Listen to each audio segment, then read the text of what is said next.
Hey, how's it going guys? Chris here, and today we're gonna take a look at how to create a cool scorched lightsaber smoke effect. Ready? Let's go.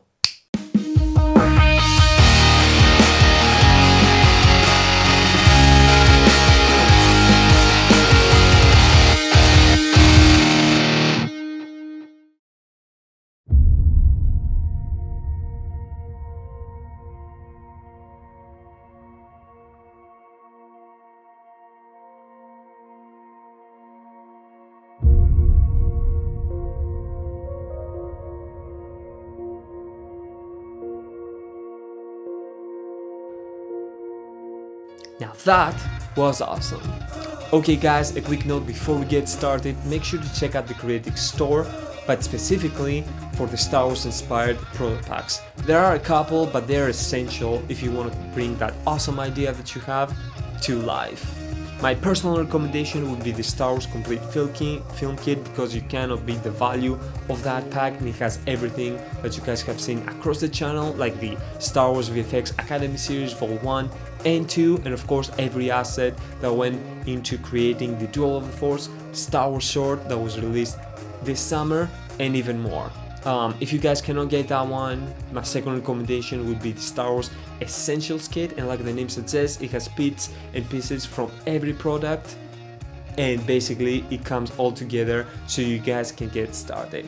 Highly suggest you guys to check them out. You do not want to miss on those things, and I'll have the links in the description. With that said, fire up After Effects and let's get started. Okay guys, so here we are within After Effects, ready to be awesome. I'm just gonna very quickly take you through my project file. So I have my folder here and I have my footage, I have my Darksaber, Lightsaber and the smoke asset. So as you can see, this is the light version and this is the dark version. Now I'm gonna work on the dark version because I personally think both of them are really cool. I'm just think you guys are gonna be more into the dark side.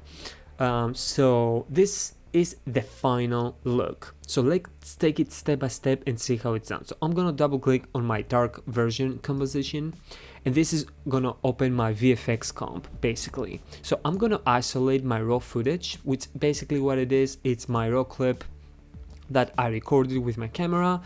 And it's a very cool little small movement throughout, but as you can see we have a very cool dynamic movement and we can see the saber through and through. Now as you guys can tell, the original compared to the actual is vastly different, right? So let me show you what I did, guys. The first thing that you need to do when you have a dynamic movement is of course track your clip. Now I've talked about tracking and cool ways to cheat in the past tutorials, but in this specific one it's actually very simple. All I did is I hit right click, track camera, and then After Effects automatically starts tracking. So basically what I do, right click, track camera, and as you can see After Effects is gonna start tracking by default.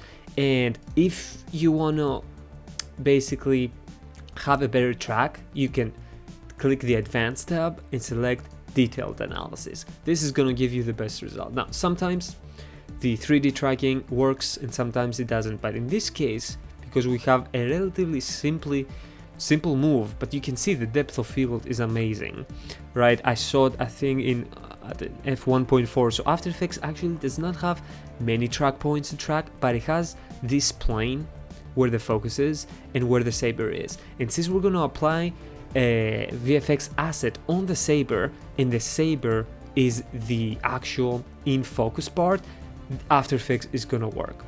So once you've done that and you have your tracking points, you will right click and create a new camera. You create your points. This is very basic stuff. You have multiple points and you select a couple and you right click, create null and camera, and then After Effects is going to create a null. You can see it right there, which is in 3D space. And basically after that you're ready to start composing your effects. Now of course this was a very basic thing, guys, so let's get on with the cool stuff, right?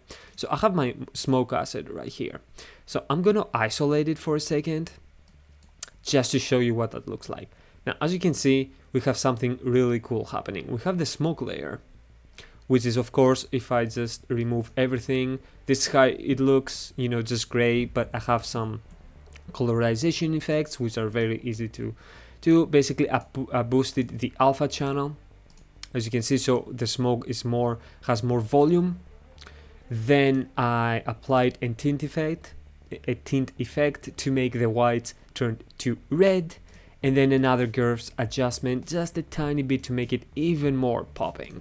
So that's about the colorization of the smoke. But as you guys can tell, the smoke has the shape of the lightsaber, and it comes out of the lightsaber itself. But how do you do that? Because if I duplicate the smoke effect, I'm just gonna put it to none, and let's really quickly turn everything off. Right here, this is how the original looks like. So as you can see, guys, a big dramatic difference, right? So I'm just gonna delete this, go back to my actual smoke. So here's what I want you guys to get acquainted with. Basically, when you have to apply VFX assets, there are two big rules that if you get them right, it's gonna look awesome. The first one we already talked about, it's the tracking and how good the tracking is. But the second one is how well the asset is applied to anything that your footage has. In this case, it's a cool lightsaber and the smoke is supposed to come from inside the saber, right? But sometimes you might have poles, you might have other things passing in front of the camera. How good of a job you will do to put that asset and make it fit to your actual clip, that's the second big thing. So in this case, I actually did two things, guys. The first thing is I created a new layer, basically, but it's a solid. So if you hit Ctrl Y on your keyboard, After Effects will create a new solid, as you can see, and I usually make it black. It doesn't really matter because you will change the blending modes. But you first create a new solid, and it's just this black thing.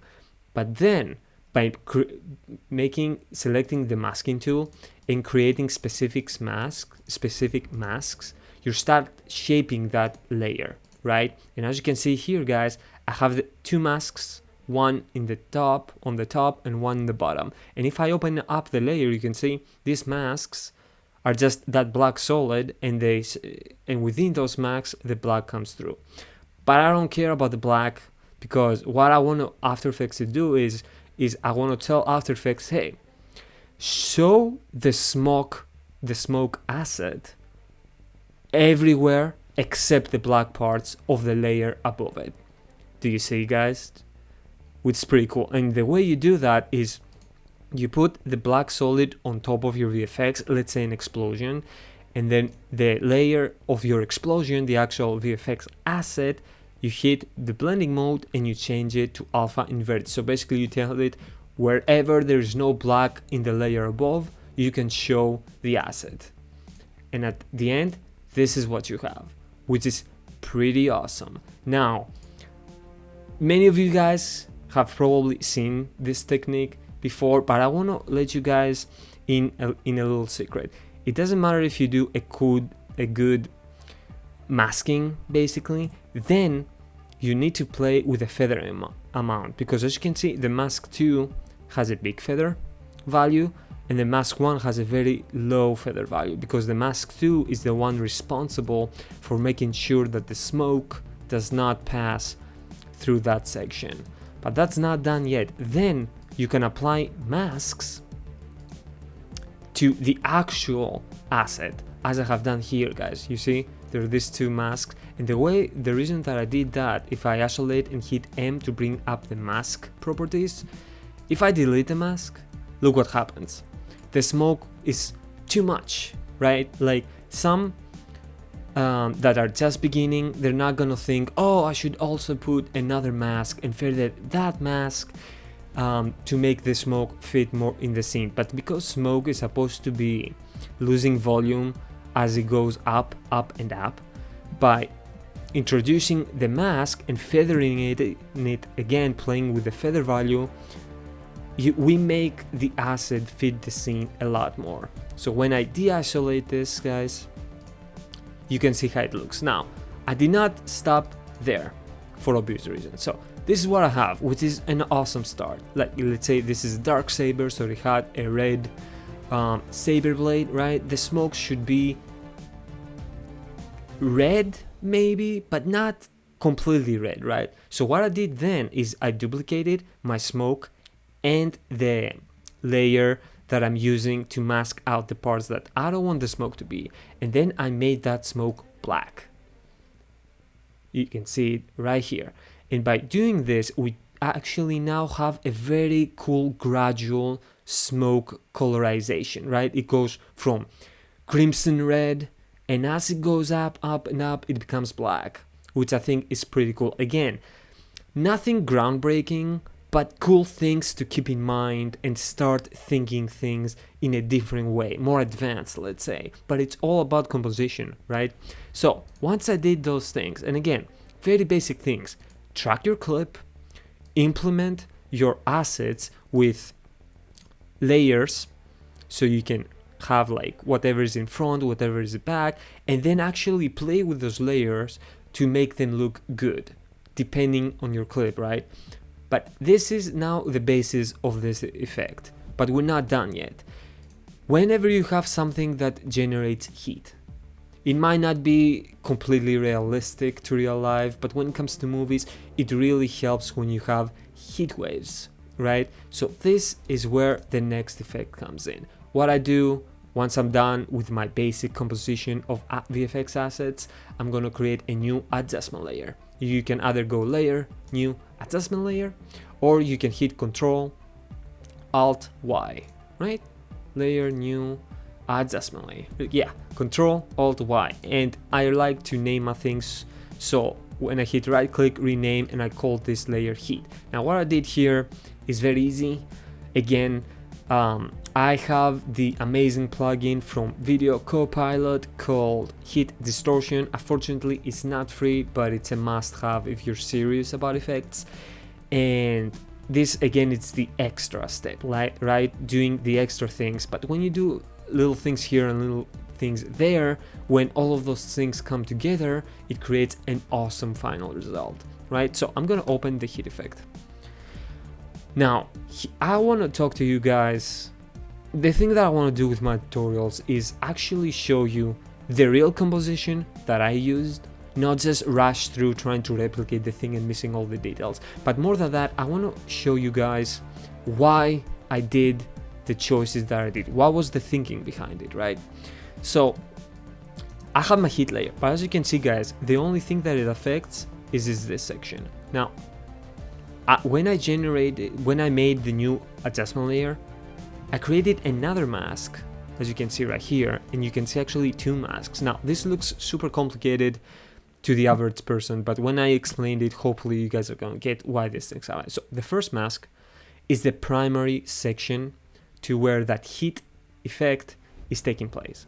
So I told After Effects, hey, that layer that I just created and I put that effect, show it only here. Now, if I press F, you guys can see that again, the feathering value of a layer plays a big role. Because if I did not have the feather value, it would just be jarred edges and the effect would not really look. But this way, we have a gradual fade out of the heat effect itself. And then I have the second mask, which basically from this section is from this way where we have no heat effect at all. Suddenly, gradually though, we have a heat effect. But from this side, because of the camera movement, I wanted the heat effect to be feathered out in a higher value so the transition would be smoother. So almost as if the heat waves were moving from this side to that side together with the camera. Now, that's the tricky thing. Thinking about small details like this really helps take your work to the next level. Once I did that, I applied the heat distortion effect and I played with the values. These are my specific values, but again, if you just copy values, nothing really is gonna come out of it. But basically I always play around with the settings, and these are my settings. And because I wanted the heat wave from the lightsaber to be very violent, let's say, I cramped up the wind speed to 4, which is very quickly, so it moves really quick. And because the heat adjustment layer is on top of all our VFX, it even helps them merge them together as one. So that's pretty much it, guys, with the effect. Now this looks awesome but also plain, right? So what I did then is I had a grading layer on top of everything, and I did a couple of things because this looks very bland, and the final result is like 1, 2, 3, go, boom, really cool. I did use the Lumetri effect, and I applied my personal cinema LUTs, which are, again, those are available in the Creator Store. So I applied a couple of those, and then I did some adjustments to get the dirt looking right. So basically that's it. But again, you know, the final step, a good color grade will really pop your clips, but this looks awesome. Okay guys, so that's a wrap. I hope you enjoyed the tutorial and you learned something. Make sure to check the rest of the videos on the channel, and I'll catch you guys in the next one. Until then, don't forget to visit the Creator Store for awesome assets and that elusive black box, and unleash that creativity.